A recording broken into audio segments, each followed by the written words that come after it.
da nossa pregação hoje é Jesus, o renovo. Amém? Guarda bem, Jesus, o renovo. O que Deus quer falar com a gente, né? Bom, primeira coisa que a gente aprende que Jesus era um mestre por excelência. Guarda bem isso. Ele era um mestre por excelência. Jesus gostava de ensinar nas igrejas, sabia? Porque as igrejas aí no Antigo Testamento, no tempo de Jesus, eram chamadas de sinagogas. Porque Jesus era um judeu, Jesus não era um cristão. Jesus era um judeu e ele frequentava todos os sábados a sinagoga. Sábado porque os judeus, a religião judaica, o sábado é um dia muito especial que está no calendário bíblico. E tem muita gente que não entende isso até hoje, né? Está no calendário bíblico. É o dia do Senhor, é o dia do descanso, né? Chamado de Shabat. E Jesus também obedecia à lei, porque lembra que ele disse assim: eu não vim anular a lei, eu vim cumprir a lei em mim. E ela, se cumprindo em mim, estabelece uma nova aliança. Por isso que ninguém pode anular a lei com a graça, porque a graça não anula a lei. A graça cumpre a lei. Amém? E tem muita gente que está anos e anos e anos na igreja e não entende esse negócio. Essa questão da lei e da graça. Muito bem. Eu vou provar que Jesus gostava de ficar nas igrejas, né? Jesus não perdia sábado nas igrejas. Hoje em dia muita gente troca a igreja por qualquer coisa. Jesus nunca trocou. Todo sábado Jesus estava na sinagoga. Toda a Bíblia vai dizer isso. Todo sábado Jesus estava na sinagoga. Chovendo, canivete aberto, temporal, Jesus estava na sinagoga. Por que Jesus estava na sinagoga? Vamos aprender. Lucas capítulo 4, versos 15 e 16. Você pode abrir a tua Bíblia e vai achar. Evangelho de Lucas. Vai dizer assim: e ensinava nas suas sinagogas. Começa exatamente assim: e por todos era louvado, porque Jesus tinha uma palavra muito profunda, e as pessoas aplaudiam em amém, glória a Deus, aleluia. Esse é o louvava, não é louvava ele, louvava a palavra que ele liberava. Amém? Para não dizer que as pessoas louvavam ele, ainda que ele merecesse o louvor, mas ainda não era chegada a hora dele ainda. Então eles louvavam a Deus por estar usando ele com uma palavra tão forte, tão abençoada como ele sempre teve. Amém aí? E segue o texto dizendo: e chegando a Nazaré, onde fora criado, entrou num dia de sábado, segundo o seu costume. Por que a Bíblia faz questão de dizer que é segundo o seu costume? Porque Jesus todo sábado estava na igreja. É simples de entender. Segundo o seu costume, ou seja, a todo sábado Jesus costumeiramente estava lá na sinagoga de Nazaré. Amém? Amém. E diz mais: e levantou-se para ler. Então Jesus era tão importante na sinagoga que ele levantou-se para ler.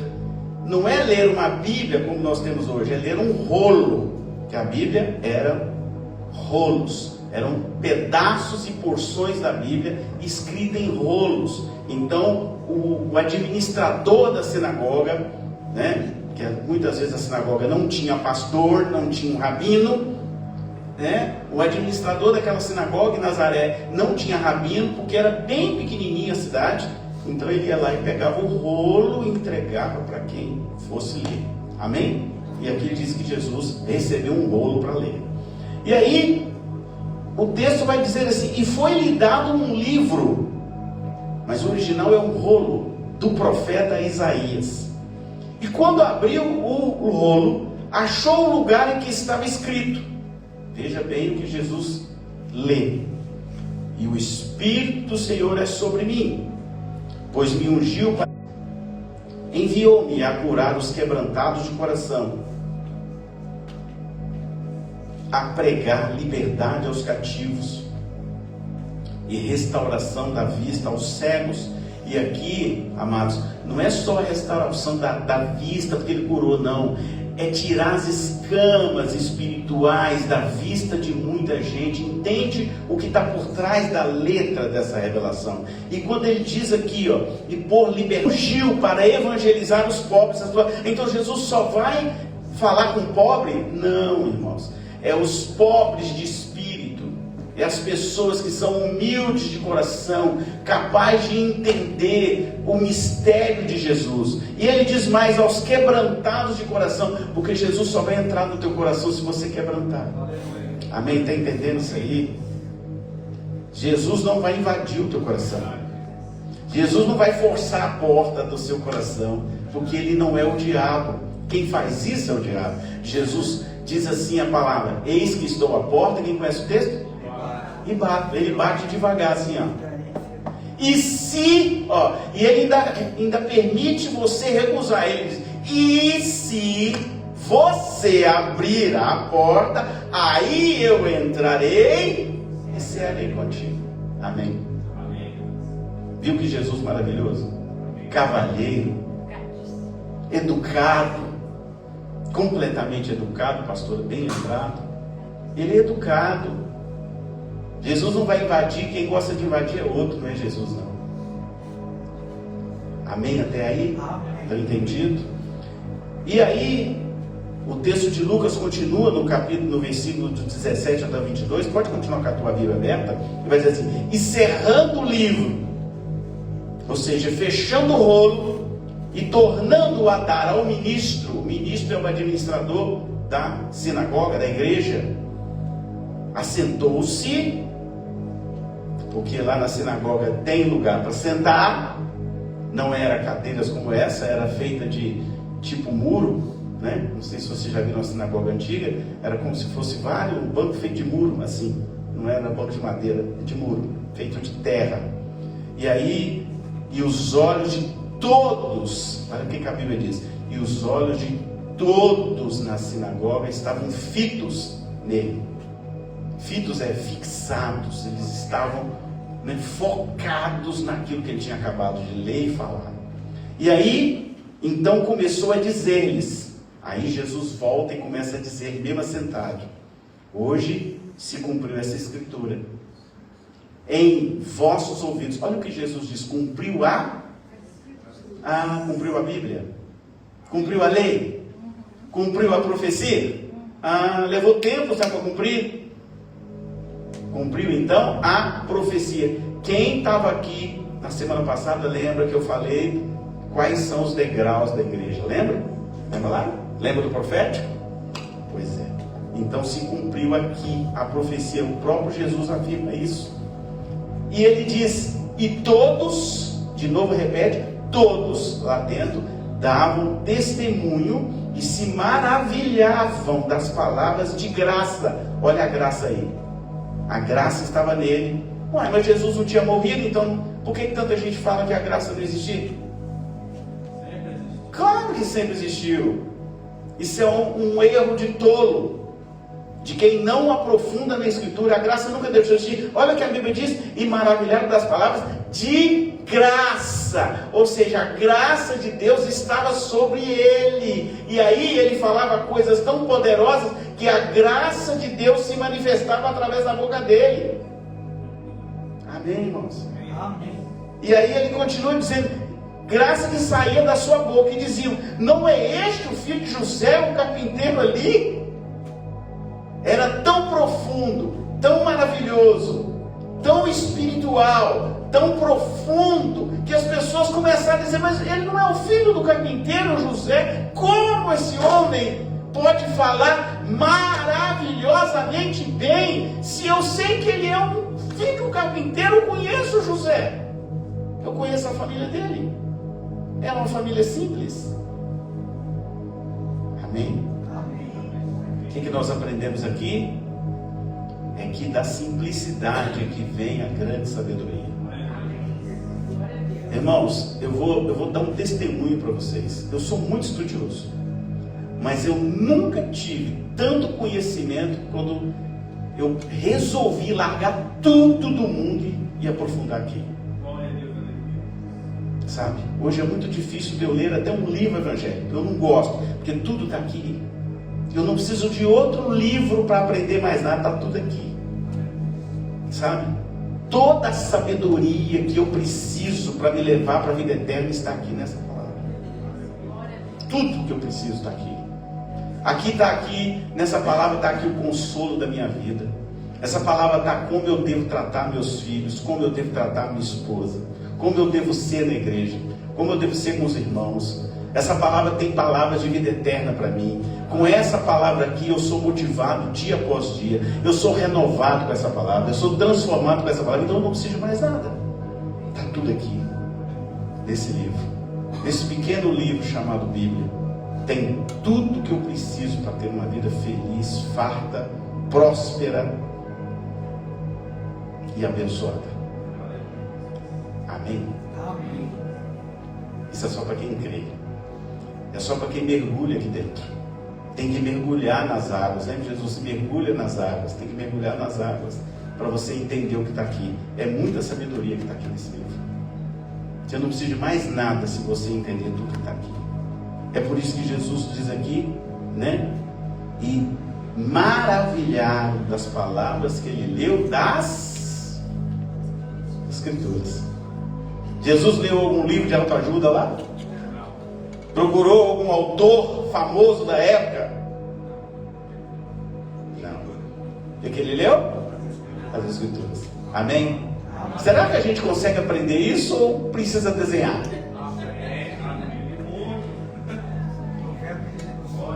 Precisa? O provérbio fala, ouçam sábio porque sabedoria. Exatamente. Então precisa? A gente demora a aprender o óbvio, né? Mas um dia a gente aprende.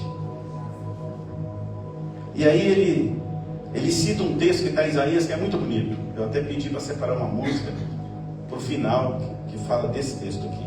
Isaías 11, para quem gosta de ler Bíblia aí, ó, Isaías 11, capítulos 1 e 2. Olha o que diz esse texto de Isaías. Olha o que Isaías vai dizer, sem conhecer Jesus, mas inspirado pelo Espírito Santo. Olha o que ele vai dizer. Porque brotará um rebento do tronco de Jessé. Olha como ele acerta direitinho, né? Até a raiz genealógica de Jesus. Porque brotará um rebento. Rebento é um neném, é um filho desse tronco de Jessé. E das suas raízes, olha, um renovo frutificará. Poderia parar a pregação aqui, né? E ele continua dizendo, e repousará sobre ele o Espírito do Senhor. Não é qualquer Espírito, é o Espírito do Senhor. E ele diz mais, o Espírito de sabedoria. Presta atenção como é que o mistério é profundo. E de entendimento.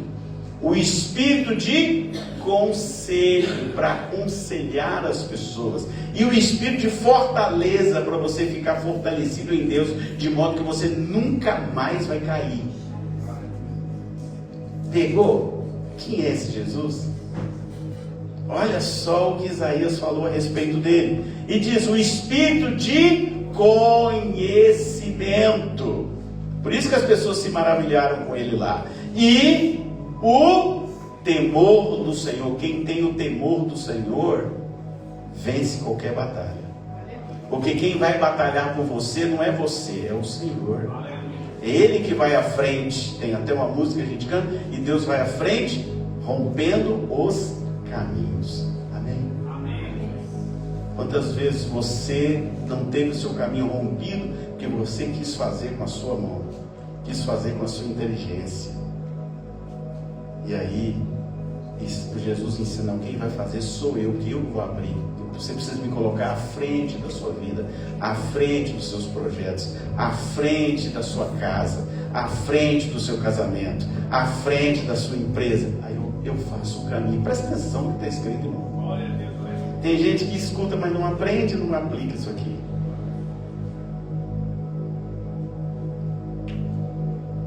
Então Jesus ensinou aqui nessa sinagoga. E Jesus também, ele é corajoso quando ele afirma que houve ali o cumprimento da profecia a respeito dele. A Bíblia relata que Jesus estava na Galileia.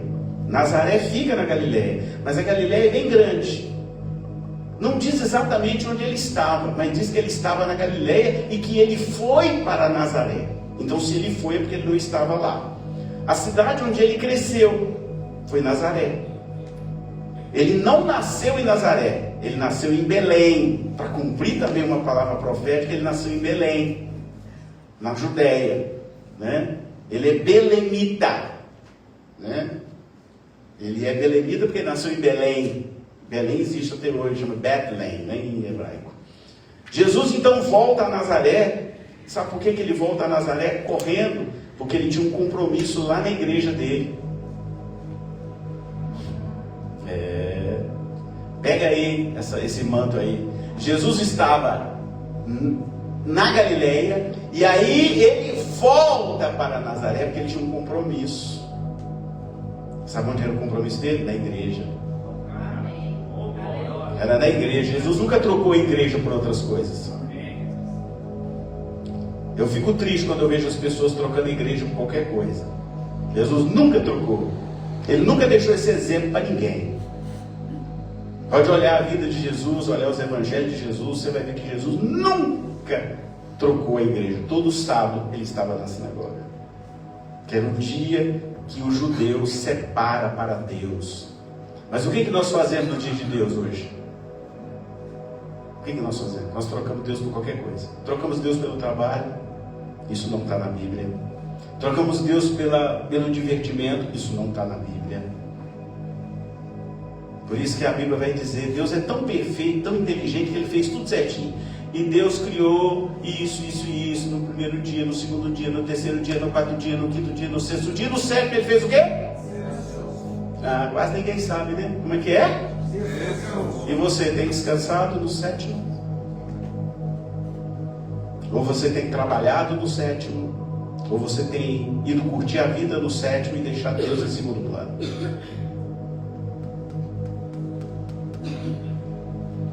Não precisa responder para mim, responda para Ele, se você for capaz. Olha aí as cadeiras, está faltando gente aí? Onde eles estão? Por que eles não estão aqui? Basta você olhar no Facebook, no Instagram, que você vai saber muita gente que não está aqui o que eles estavam fazendo. Mas não era dando louvor e agradando a Deus. E Jesus deixa aqui o nosso exemplo. Ele estava em outro lugar. Pode pegar o texto aí, irmãos, e conferir. Ele estava em outro lugar da Galileia. Ele larga tudo e vem para a sinagoga para cumprir o compromisso dele com Deus do Shabat. Seria como se fosse o nosso domingo hoje. Amém? Amém. Pois é, esse dia era um sábado, chamado na Bíblia de Shabat. E o dia de descanso semanal na Torá. Sabia? Que Deus estabeleceu perpetuamente. Tem coisa que é perpétua. E as pessoas estão brincando com coisa perpétua de Deus. Tem coisa que Deus diz assim: no sétimo dia descansará perpetuamente até o dia que eu buscar vocês. Vai lá ler em Gênesis. Sabe o que é? Nós somos desobedientes. Por isso que o povo sofreu 40 anos no deserto, porque eles tinham dura cerviz. Sabe o que é dura cerviz? É gente que não quer obedecer a Deus como Deus quer.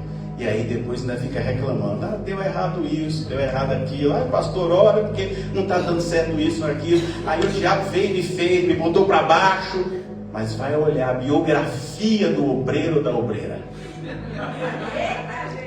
Vai olhar a biografia e vai ver qual é a prioridade que essa pessoa dá na vida dela, se é Deus ou se é o mundo. Aí Jesus vai dizer o quê? Ele vai dizer assim: assim: de que adianta você ganhar o mundo e perder a sua alma, perder a sua salvação e ir para o inferno? De que adianta? As pessoas ficam brincando de ser cristão, brincando de ser crente. São hipócritas. Por isso que Jesus chamava eles de hipócritas. E se Jesus estivesse hoje aqui na terra, ele seria preso, crucificado de novo, ou colocado numa masmorra por 100 anos, como fizeram com esse monte de inocente do Brasil. Porque ele chamava os religiosos de hipócritas.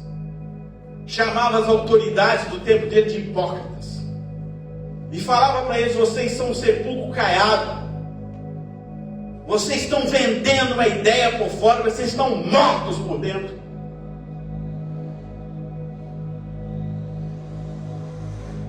Eu estou pregando alguma coisa que está fora da palavra aqui. E por que as pessoas não obedecem? Não obedecem porque nunca participaram, nunca tiveram uma conversão genuína com Jesus. Porque quem tem uma conversão genuína não abandona Cristo. Quem tem uma conversão genuína não troca Cristo por nada. Não troca nada por estar adorando e servindo ao Senhor no dia que Ele determinou para que você faça isso. Não vem que essa conversa pro meu lado, porque eu já estou velho de igreja.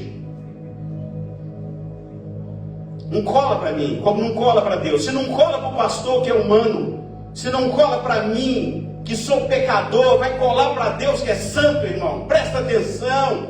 Para de enganar você mesmo. Está se enganando a quem? Está enganando a você mesmo.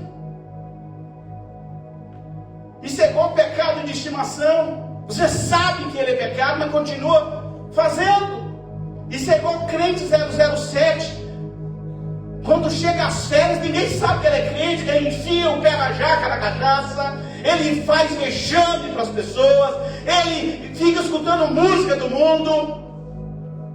É para cá, meu irmão. Para de ser hipócrita, para de enganar você mesmo, porque os olhos do Senhor estão sobre toda a terra.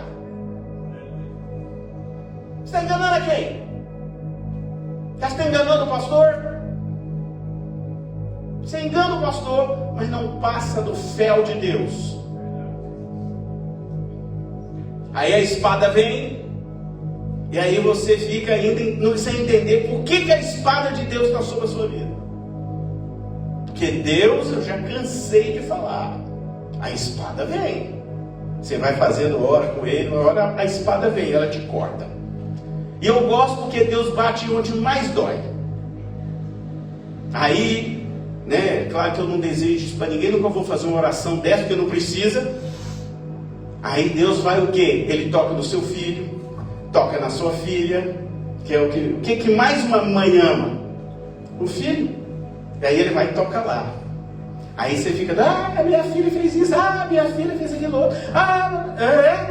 Olha para o céu, irmão, e veja o que, como diz o profeta, veja onde você errou e peça perdão a Deus. Está achando que com Deus dá para brincar? Está falando quem tem experiência própria. Eu não preciso correr nem pegar a experiência de nenhum de vocês. Eu tenho a minha própria. Muito bem. O Shabat, na Bíblia, no Antigo Testamento, o Shabat simboliza o 7º dia que está lá em Gênesis, após 6 dias da criação. É o dia que Deus escolheu para o descanso. Deus é tão perfeito que Ele sabia que você ia cansar, e Ele criou um dia para você descansar. É para descansar, irmão.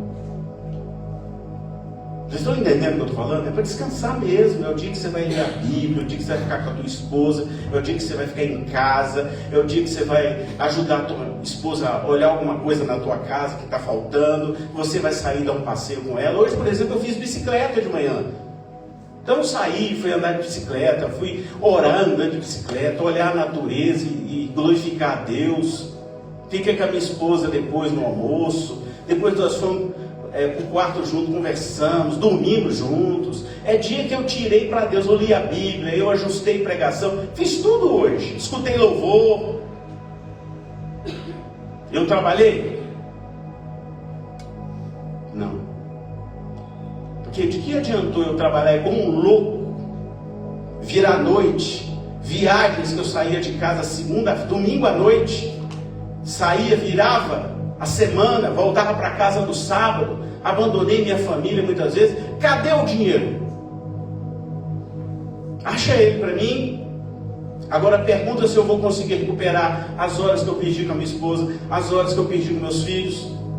Meu filho tinha um campinho lá no lugar onde a gente morava. Ele gostava muito de jogar bola. Cadê o João? Aqui, ó. Ele era pequeno. Quantas vezes eu não joguei bola com ele porque eu tinha que viajar? Sabe por quê? Porque eu fui desobediente. Porque Deus falou assim: trabalha quantos dias? E o sétimo? Descansa. Está entendendo isso ou não? Sim, amém. Ah, mas eu tenho isso ou aquilo para fazer, deixa eu aproveitar domingo. Não faça isso. Cuida da tua esposa, cuida dos teus filhos, cuida de ler a Bíblia.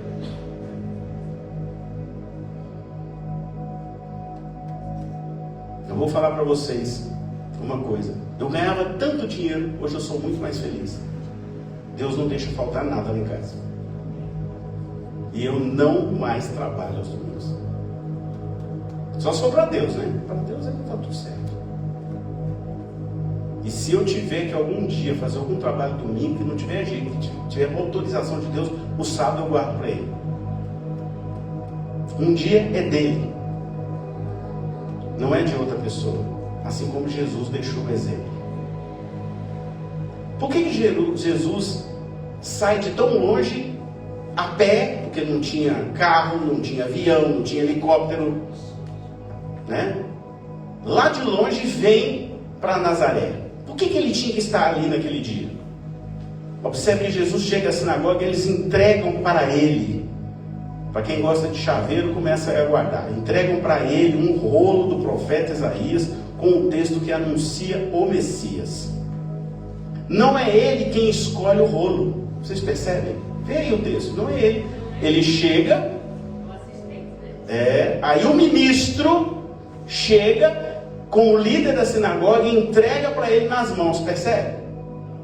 Foi Jesus que falou assim: pega para mim e abre a Bíblia aí no texto de Isaías. Não, o ministro veio e entregou para ele o rolo. Ele lê e fala sobre o cumprimento da palavra profética nele mesmo. E as escrituras registram que as pessoas ficaram atônitas.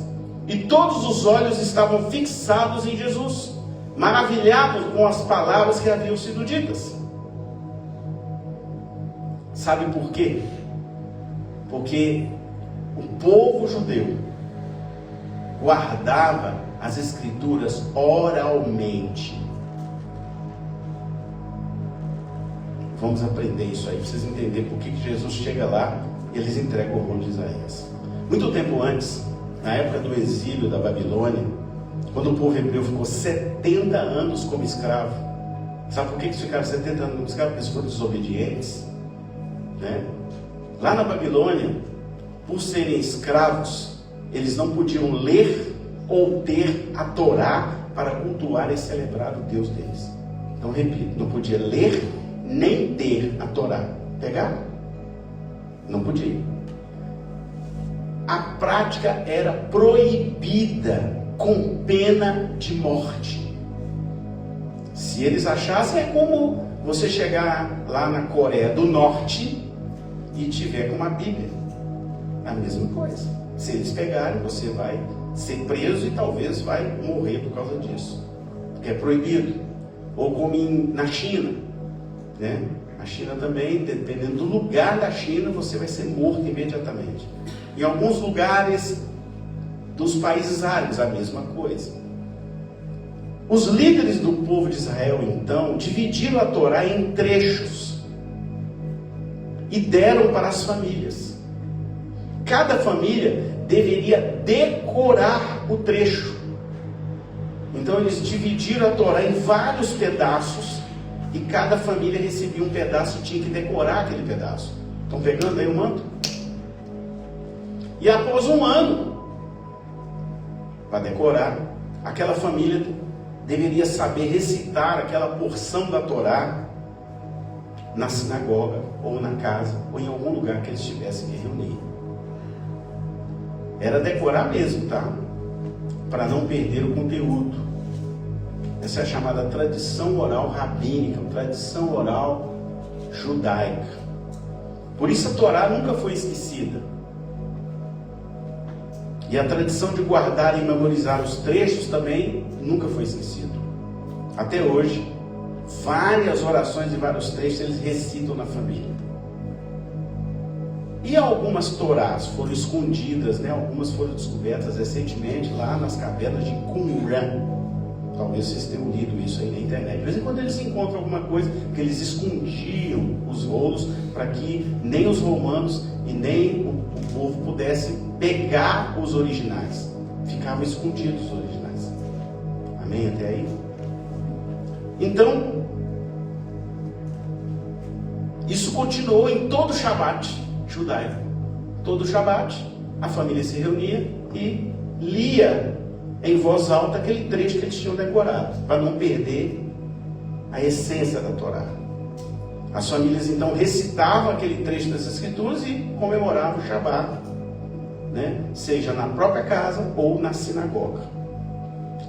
E depois que acaba o período da escravidão da Babilônia, então eles resgatam os rolos, mas não se perde a tradição familiar daquele trecho que eles guardavam familiarmente falando ao longo dos anos. Amém? Estão me pegando? E o encargo dessa responsabilidade ficava com o filho mais velho de cada família. Cada família, o filho mais velho era o encarregado de decorar e guardar aquele trecho da Torá, para nunca ser esquecido por aquela família. E ele era aquele que ia para a igreja, ia para a sinagoga, recitar aquele trecho da Torá. E o rolo estava lá pronto. Lembra que Jesus chega, se você olhar o texto lá, volta no texto, né? Você vai ver que, e lhe foi dado o livro do profeta Isaías.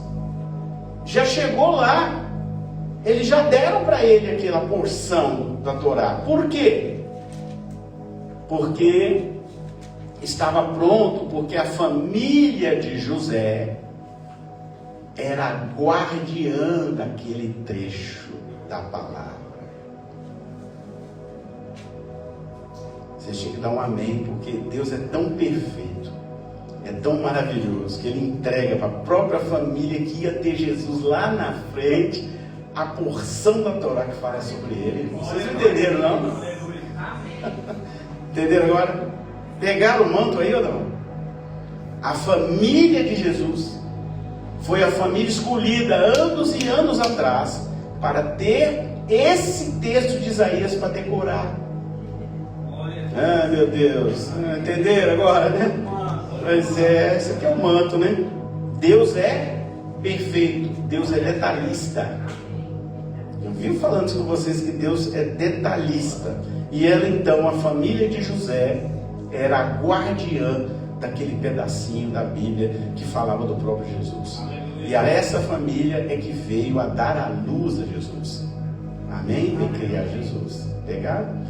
O líder da sinagoga então convidava o filho mais velho e entregava o rolo com aquele trecho da Torá para ser lido para toda a congregação. Por isso que Jesus largou tudo o que ele estava fazendo e correu para Nazaré, porque era o dia que ele, como filho mais velho daquela família, e para manter a tradição, para manter o compromisso com Deus, ele corre para a sinagoga, porque era o dia que a família dele era responsável por ler esse trecho.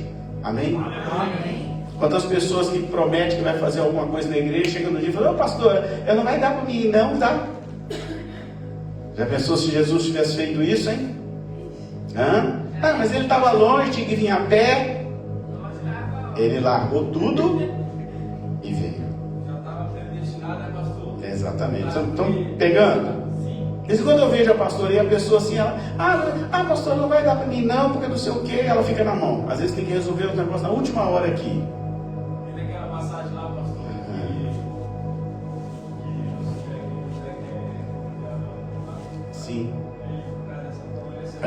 Exatamente, tem uma promessa. Exato. Por isso que José quis abdicar de Maria. E o anjo falou: não, senhor, Deus não te autorizou a fazer isso não. Ela está esperando, ela está grávida do Espírito Santo, porque dela nascerá aquele que libertará o mundo. Aí Maria ficou quietinha, José também ficou quieto, porque entendeu, porque tinha uma promessa na família. Amém? Amém. Vocês estão pegando os mantos, hein? Eita glória! Se for para uma igreja que não tem manto, vocês não vão conseguir ficar. Não tem como, né? Jesus então é tronco da raiz de Jessé. Sim. E quem guardou esse texto de Isaías? Exatamente a família de Jesus. Foi coincidência? Foi coincidência? Ou foi um propósito de Deus? Foi propósito de Deus. Entregar a própria família de onde viria o Messias, e entregou exatamente a porção que anuncia o Messias. Você pegou aí, irmão? Viu como é que a Bíblia é perfeita? Viu como é que o nosso Deus é perfeito? Então tem coisas que acontecem na tua vida que você não está entendendo. Se você estiver dentro do propósito de Deus, você está cumprindo o propósito dele. Deus não trabalha sem propósito. Sim. Exatamente, né? Então, a família guardou por séculos, né? E foi tudo sendo passado geração a geração daquela família. Jesus era o filho mais velho da família de José e Maria. Por isso, quando ele chega na sinagoga, o rolo estava pronto para ele ler perante todos no altar que é chamado Tebá, lá na sinagoga. Tem um altar parecido com esse aqui, né? Claro que de maneira rústica, e chamado Tebá, e eles entregam, a pessoa vai ali, coloca um talite sobre a cabeça e lê. Ele lê com um talite sobre toda a cabeça, assim, né? E outro dia alguém falou assim: lá na sua igreja usa talite, que pá, usa. Ah, vocês também fazem festas assim lá do Antigo Testamento? Fazemos. Ah, pois é. Falei, a gente faz, melhor fazer do que fazer Halloween, do que fazer forró gospel, você não acha? Aí,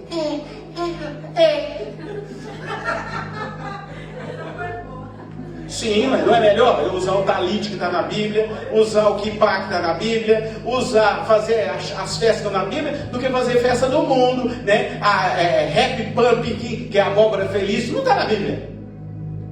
Concorda comigo? Então não vem para cima de mim, meu irmão, porque não vem relativizar não, porque eu prefiro ficar aqui. Me critica por eu estar na Bíblia, mas não vem com essas conversas de fariseu pro meu lado, porque comigo não cola. Qual que vocês preferem? Que o pastor de vocês use um kippah, um talite, que faça uma festa aqui, que tem um pão hebraico, qualquer coisa, ou fazer um forrozão aqui, fazer um monte de luz, botar umas paredes pretas aqui, fazer... Qual que vocês preferem? Fazer a festa da abóbora aqui? Qual que vocês preferem? Então, irmão, não vem pra cima de mim não cola não. Fazer Cinderela aqui. O nome da festa lá de Orlando foi Happy Pumpkin, que significa abóbora feliz. Vou fazer isso aqui? Nunca. Vou fazer quermesse, ficar vestido de Homem de Ferro, Mulher Maravilha, do Disney, da Marvel. Quem é que domina a Disney? Precisa eu falar? Quem domina, irmão? Quem domina a Disney? O diabo. Quem domina a Marvel? O diabo. Aí eu vou vestir aquilo, fazer teatrinho com aquelas mulheres todas vestidas de verde. E aí vem aí nos hereges me criticar porque eu uso kippah, porque eu uso talite. Eu vou continuar usando kippah e usando talite. Eu prefiro do que vestir fantasia de Homem de Ferro, de Maverick. Eu não vou fazer isso. E ir para a igreja. Eu posso vestir na minha casa, se eu quiser. Mas ir para a igreja fantasiado... Aqui não é lugar de show, aqui é lugar de pregar a palavra. Sabe por que a igreja está perdida? Porque não está se pregando mais a palavra. Eles estão dando lugar a outras coisas e tirando a palavra do púlpito. Amém, irmãos? Amém. Pode me criticar, não tem problema não. Fique à vontade para criticar. Esse é o nosso pastor. Né? Esse é o pastor que está aqui, ó. Sai daqui não, meu irmão. Continuando. Nesse dia, então, Jesus sai correndo lá da Galileia, porque ele tinha que se anunciar ao povo como sendo ele, de quem Isaías profetizou, de que ele era o Messias. E aí Isaías 11, verso 1 vai dizer assim: porque brotará um rebento do tronco de Jessé, que é a família de Jesus, e das suas raízes um renovo se frutificará. Esse renovo foi tão grande que vocês todos estão aqui por causa desse renovo. Centenas, milhões de pessoas estão por causa desse dia, porque houve um renovo que nasceu da raiz de Jessé e se espalhou por toda a face da terra. Amém, irmãos? Foi nesse dia, né? Jesus então é o broto do renovo. Você sabia que por causa desse texto do profeta Isaías que Jesus é conhecido por Nazareno? Porque ele cresceu em Nazaré. Ele não é conhecido como Jesus o Belemita, ele é conhecido como Jesus o Nazareno. Eles colocam, né, Jesus de Nazaré, rei dos judeus, lá na cruz dele. Por isso que ele é chamado de Nazareno, porque foi exatamente em Nazaré que ele se revela como Messias. Pegaram aí o manto? Guarda mais uma chave aí. No texto de Isaías aparece a palavra hebraica Netzer. Guarda aí, Netzer, para quem gosta de profundidade bíblica, que significa renovo, porém relacionada à árvore da oliveira. Guarda aí, Jesus vai chorar no Monte das Oliveiras. Vocês estão ficando espertos com Bíblia, né? Então, Netzer é o renovo da árvore da oliveira, uma árvore que pode viver por centenas de anos. Tem oliveira lá ainda em Jerusalém, que é do tempo de Jesus, que é do tempo de antes do cativeiro, está lá vivinha. Aí eu vou explicar por quê. Em certos tempos a oliveira para de dar frutos, literalmente ela para, todas as folhas delas caem, e ela se retorce, e fica parecendo que morreu. E pode permanecer assim por até 400 anos. Qual foi o período que Deus parou de falar com a nação de Israel? 400 anos, que é chamado de interlúdio. E aí essa oliveira então fica 400 anos retorcida, para 400 anos depois ela é renovada.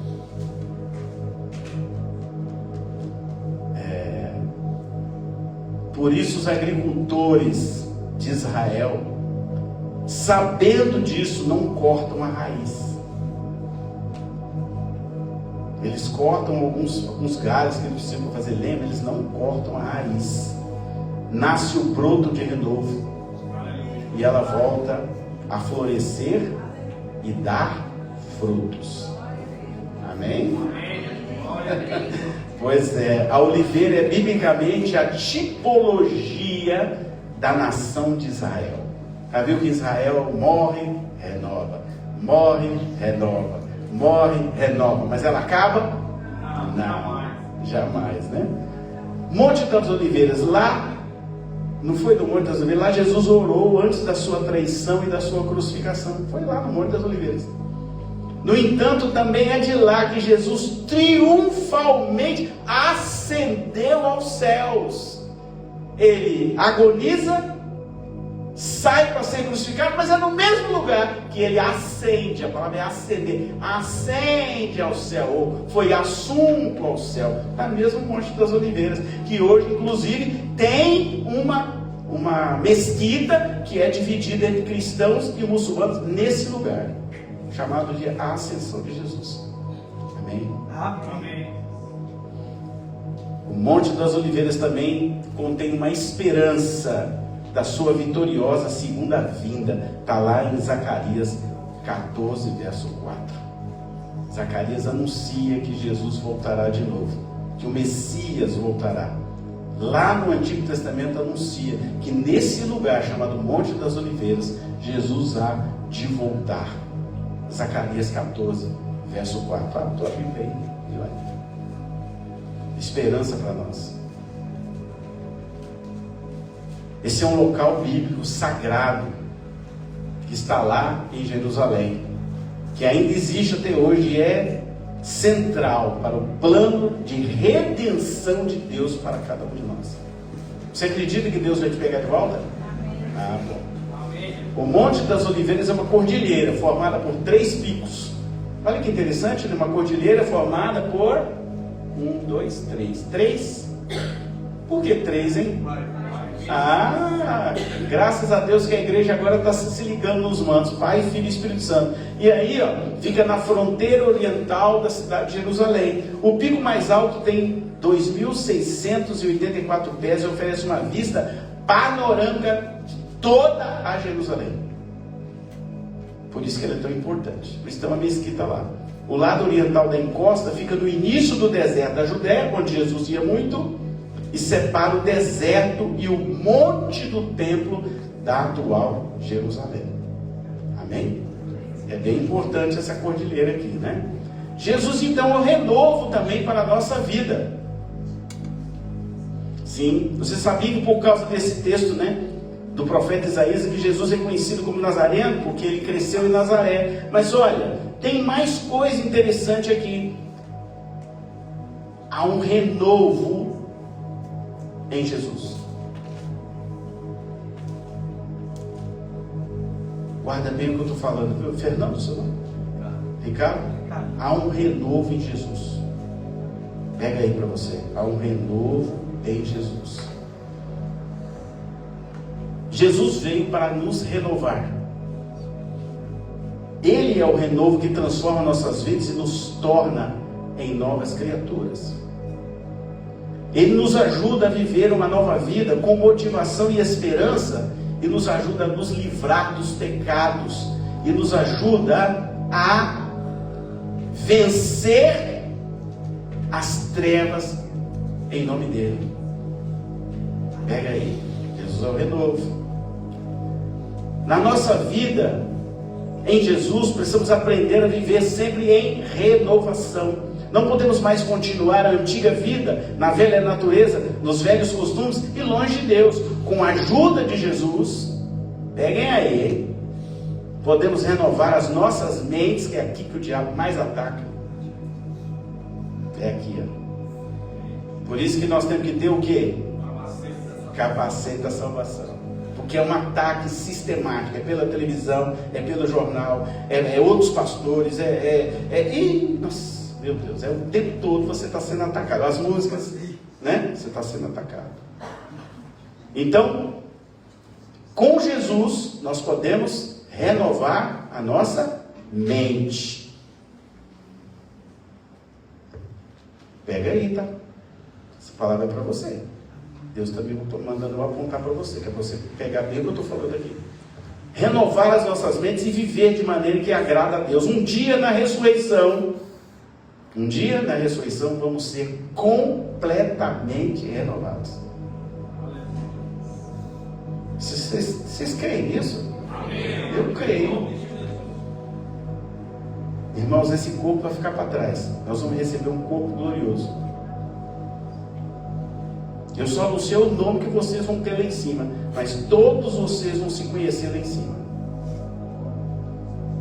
O nome eu não sei, porque o nome, a Bíblia diz que está escrito numa pedrinha branca, que será revelado quando você chegar lá. Amém?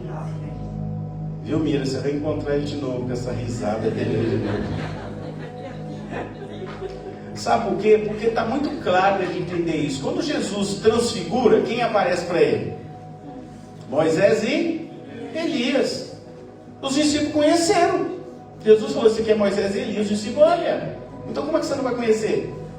Aí Jesus, ele mesmo conta uma parábola do rico e do Lázaro. O que o rico fala? Lázaro, me ajuda, avisa minha família lá que eu estou aqui no inferno. Lembra?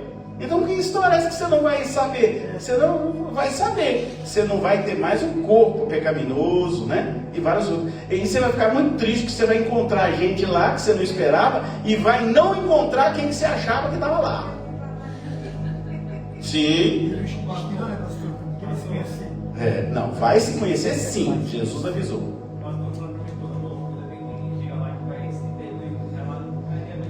E nem vai ter falta de cabelo. Sim, o corpo é glorioso. Pastor, se ninguém fosse conhecer, então nós não teria conhecido. É claro, Jesus que falou, não é a gente, né? Muito bem. Amém? Então, irmãos, olha o que Deus me revelou aqui, quando eu estava preparando essa pregação. É tempo de correr atrás das ovelhas. Esse tempo está mudando. Agora, quem ouviu a palavra de Deus precisa voltar para o aprisco e se preparar para a volta de Jesus. Eu vou repetir isso para vocês quando encontrar alguém na rua. Vocês têm que lembrar disso aqui, ó. Isso aqui Jesus falou para mim. O Espírito Santo falou claramente. Olha só, é tempo de correr atrás das ovelhas. Esse tempo de ficar correndo atrás das ovelhas está mudando. Agora é tempo de quem ouviu a palavra volta para os apriscos, porque a volta de Cristo é iminente. Amém? Amém. Eu não sou muito de fazer isso, uma balança que eu faço assim, entendeu, irmão? Entendeu? Entendeu porque as suas duas filhas vieram aqui para aceitar Jesus? Porque Jesus está voltando. O renovo é estar em Cristo.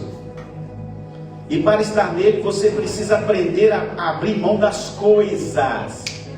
Se liga aí. Para estar nele, você precisa aprender a abrir mão das coisas. Fazendo o que Deus quer. Porque aquele que faz o que bem entende, nunca vai ter tempo de entender as diretivas de Deus para a sua vida. Renúncia. Ah, mas eu quero fazer isso, quero fazer aquilo. Enquanto você quiser fazer o que você achar que tem que ser feito, você ainda não se submeteu ao senhorio de Cristo. Amém? Amém. E como é que vai ter renovo, irmão? Sem renúncia, sem renovo. Ah, vocês estão pegando, glória a Deus. O renovo é focar em Cristo, abrindo mão de coisas.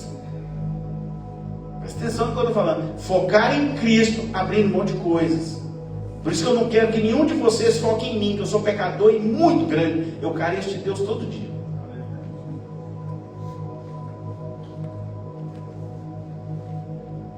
Pare de fazer o que você quer.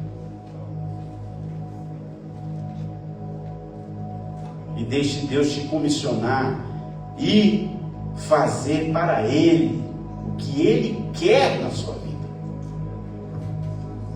Pegou? Ah, mas eu quero fazer isso, quero fazer aquilo. Isso. Enquanto você estiver assim, você não entendeu o manto ainda.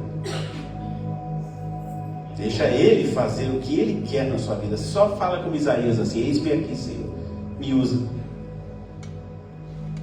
Pegou? Pegou? Me usa.